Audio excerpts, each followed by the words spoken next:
आज हम बात करने जा रहे हैं उत्तर प्रदेश सरकार की एक बड़ी पॉलिसी अपडेट के बारे में जो रियल एस्टेट और इंडस्ट्रियल डेवलपमेंट में क्रांति का काम करने वाली है। लेकिन उससे पहले आपसे एक सवाल। टोक्यो, सिंगापुर और हांगकांग जैसे शहरों को भारत के अगर किसी शहर से कंपेयर करना हो तो आप किस शहर का नाम लेंगे? शायद आप मुंबई कहेंगे। ठीक भी है, क्योंकि अभी तो वही है जिसे आप थोड़ा बहुत कंपेयर कर सकते हैं ऊंची ऊंची बिल्डिंगों के लिहाज से। लेकिन अगर मैं कहूं कि अब भारत में एक और शहर है ऐसा, या भविष्य में होने जा रहा है, जो एशिया के बड़े स्काईलाइंस वाले शहरों का मुकाबला कर सकेगा, तो आप क्या कहेंगे? ज़्यादा मत सोचिए, मैं आपको इस सवाल का जवाब यहीं दे देता हूं। आपको वो शहर दिल्ली एनसीआर में दिखाई देगा। दिल्ली एनसीआर में शामिल है जिसकी मैं बात कर रहा हूं, वो शहर है नोएडा, ग्रेटर नोएडा। आप सोचेंगे Noida, greater Noida, Tokyo, Singapore और हांगकांग जैसे बड़े शहरों वाले, स्काईलाइन वाले इन शहरों से मुकाबला भला कैसे कर सकता है? बिल्डिंगें हैं यहाँ भी, लेकिन हांगकांग, सिंगापुर, टोक्यो, इसके मुकाबले में बिल्डिंगें शायद नहीं है। इतनी बड़ी बड़ी ऊंची ऊंची स्काईलाइंस यहाँ देखने को नहीं मिलती हैं। तो कैसे कंपैरिजन हो सकता है? सही बात है, बात बिल्कुल सही है, आप सही सोच रहे हैं। यहाँ तो इतनी हाई राइज बिल्डिंग है ही नहीं, तो कैसे पॉसिबल है? लेकिन जल्द ऐसा हो सकता है कि यहाँ पर भी आपको वैसी ही बड़ी बड़ी स्काईलाइंस देखने को मिले जैसी सिंगापुर या हांगकांग में देखने को मिलती है। दरअसल उत्तर प्रदेश सरकार जल्द ही नए कॉमन बिल्डिंग बायलॉज लाने जा रही है जो नोएडा, ग्रेटर नोएडा और यमुना अथॉरिटी पर लागू होंगे।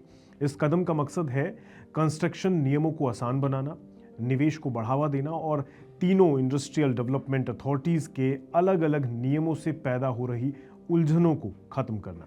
तो चलिए इसे थोड़ा टेक्निकल तरीके से समझने की कोशिश करते हैं और देखते हैं क्या क्या बदलाव होने जा रहे हैं जो हमें एशिया में उन स्काईलाइन वाली बिल्डिंगों वाली शहरों की कैटेगरी में शामिल कर दे। सबसे अहम बदलाव है ग्राउंड कवरेज लिमिट्स को हटा देने का। अभी तक इंडस्ट्रीज को उनके प्लॉट पर सिर्फ 35 से 60% तक निर्माण करने की इजाज़त मिलती थी। मतलब हाउसिंग प्रोजेक्ट्स में 35 से 40% तक और कमर्शियल और इंस्टीट्यूशनल प्रोजेक्ट्स पर 30 से 60% तक ही निर्माण करने की इजाज़त दी जाती थी। लेकिन अब नए नियमों के तहत ग्राउंड कवरेज पर कोई कैप नहीं होगा। मतलब जितनी जगह बचती है सेटबैक, पार्किंग और ओपन स्पेस पूरा करने के बाद उतनी पूरी जगह को बिल्ड किया जा सकेगा। जानते हैं इससे सबसे बड़ा फायदा किसको होगा? डेवलपर्स को। अब जाहिर है जब ऐसा होगा तो इससे डेवलपर्स को अपनी ज़मीन का बेहतर इस्तेमाल करने का मौका मिल जाएगा, पूरा कंट्रोल मिल जाएगा, खासकर बड़े इंडस्ट्रियल हब्स और हाई डेंसिटी हाउसिंग प्रोजेक्ट्स में। तो ये डेवलपर्स और बिल्डर्स के लिए तो बहुत अच्छी खबर है। इसके अलावा फ्लोर एरिया रेशो यानी FAR यानी प्लॉट के साइज के मुकाबले कितना बिल्टअप एरिया बनाया जा सकता है, उसमें भी बड़ा सुधार किया गया है। अभी अलग अलग कैटेगरी में FAR यानी फ्लोर एरिया रेशियो की लिमिट काफ़ी अलग थी। जैसे इंडस्ट्री के हिसाब से अगर देखें तो ये 0.6 से 2% तक था फ्लोर एरिया रेशियो, इसकी लिमिट यहाँ तक तय थी। हाउसिंग के हिसाब से देखें तो 2.75 से 3.5 तक था। इंस्टीट्यूशनल्स के हिसाब से 0.8 से 2.75 और कमर्शियल के लिए 1.2 से 4 तक फ्लोर एरिया रेशियो की लिमिट तय कर रखी थी। लेकिन अब ये सभी नियम बदल जाएंगे। नए ड्राफ्ट के अनुसार इंडस्ट्री के लिए ये नियम बदलने के बाद 2.5 से 3 फ्लोर एरिया रेशियो हो जाएगा। ग्रुप हाउसिंग के लिए 3.5 फ्लोर एरिया रेशियो तय करा गया है और इंस्टीट्यूशनल्स के लिए 1.2 से 3 FAR है।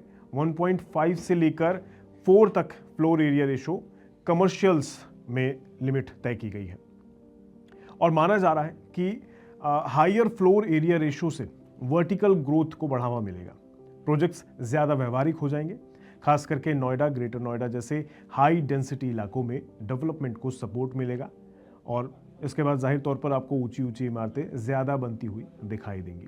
इसके अलावा सेटबैक यानी बिल्डिंग और प्लॉट की बाउंड्री के बीच की जो दूरी को होती है उनको ईजी बना दिया जाएगा और जहां पहले बड़े प्लॉट्स पर 16 मीटर तक सेटबैक ज़रूरी हुआ करता था, अब इसे 3 से 9 मीटर के बीच में ही फिक्स कर दिया गया। मतलब यहाँ भी स्पेस आपको दिखाई देगा एक्स्ट्रा बचता हुआ।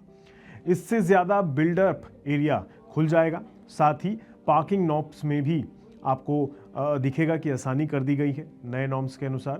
तो इसमें क्या है, जैसे कि इंडस्ट्रियल प्रोजेक्ट्स के लिए एक स्पेस प्रति 300 स्क्वायर मीटर होगा।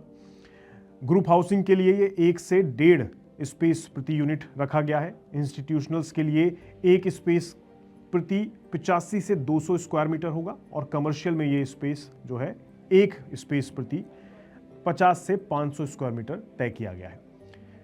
इसके अलावा ग्रीन कवरेज एरिया भी अब घटकर 5 से 10% कर दिया गया है, जो पहले 25 से 50% पर था। हालांकि पेड़ लगाने की अनिवार्यता ज़रूर रखी गई है, मतलब उसमें छूट नहीं है, वो तो आपको लगाने ही पड़ेंगे, लेकिन उसका एरिया अब जो है ज़्यादा है।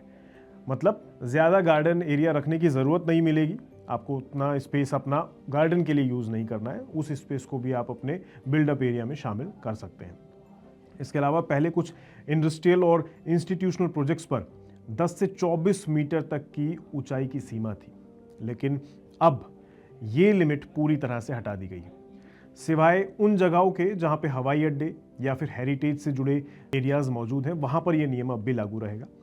जानकारी के अनुसार आपको बता दूं, नोएडा, ग्रेटर नोएडा और यमुना अथॉरिटी समेत कुल 9 इंडस्ट्रियल अथॉरिटीज़ अभी अलग अलग बिल्डिंग बायलॉज मानती हैं। यही कारण है कि प्रोजेक्ट्स में देरी होती है, जिससे विवाद बढ़ते हैं। लेकिन अब सभी अथॉरिटीज़ को एक समान नियम दिए जाएंगे, जिससे प्रोजेक्ट्स अप्रूवल भी तेज़ी से हो जाएंगे, डेवलपमेंट ज़्यादा अच्छे से होगा, इन्वेस्टमेंट लुभाने के लिए ये आसान हो जाएगा, इन्वेस्टमेंट ज़्यादा आसानी से मिल पाएंगे। तो चीज़ें बेहतर होंगी इन नियमों के आने के बाद। लेकिन क्या आपको लगता है ये बदलाव एनसीआर की सिटीज़ को बड़ी बड़ी स्काईलाइंस बनाने में मदद करेंगी? क्या भविष्य में नोएडा, ग्रेटर नोएडा हाईटेक शहर बन पाएंगे और एशिया के जो टॉप शहर आज मौजूद हैं, हांगकांग जैसे, सिंगापुर जैसे या टोक्यो जैसे, उनके कंपैरिजन में नोएडा, ग्रेटर नोएडा कहीं खड़े होंगे? कमेंट बॉक्स में बताइए आपको क्या लगता है। बाकी ऐसी खबरों के लिए बने रहें, देखते रहिए मनी9। नमस्कार।